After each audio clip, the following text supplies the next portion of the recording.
evangeeliumis, mida me kuulsime pühapäeval, on nagu kaks erinevat pildi. Kirjatundjad, kes armastavad tähelepanu ja austust ning vaene lesk, kes annab ohvriks kõik, mis tal on.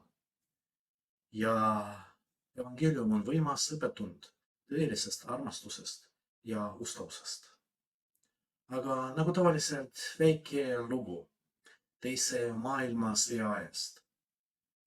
Poola väikelinnas Nipokalanovis asus Püha Maximilian Kolbe rajatud frantsiskaani klooster. Kui sõda algas, võttis klooster vastu tuhandeid põgenikke, sealhulgas palju juute. Kuigi neil endil oli vähe, jagasid mungad oma läbi toidu ja peavarju kõigiga. Kui teised küsisid, kuidas nad suudavad nii paljusid aidata, vastas isa Maximilian lihtsalt. Armastus leiab alati tee.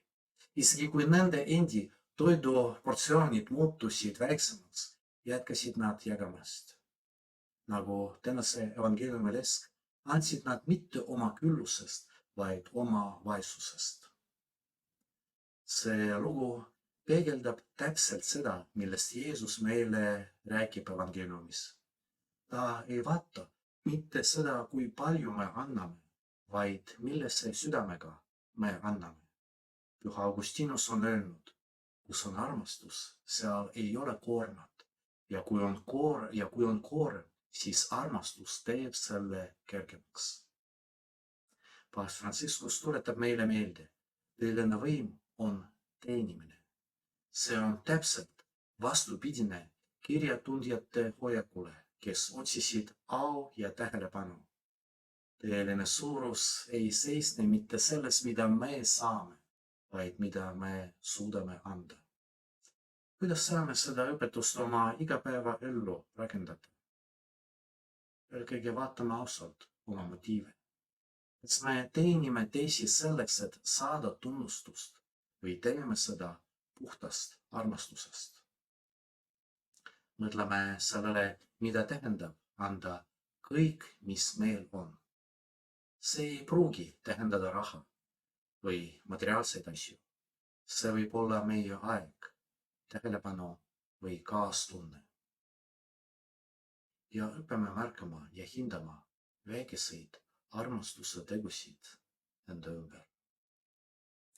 Püha Johannes Paulus II on öelnud, inimene ei saa ennast täielikult mõista ega teostada muidu kui ainult siira enese andmise kaudu.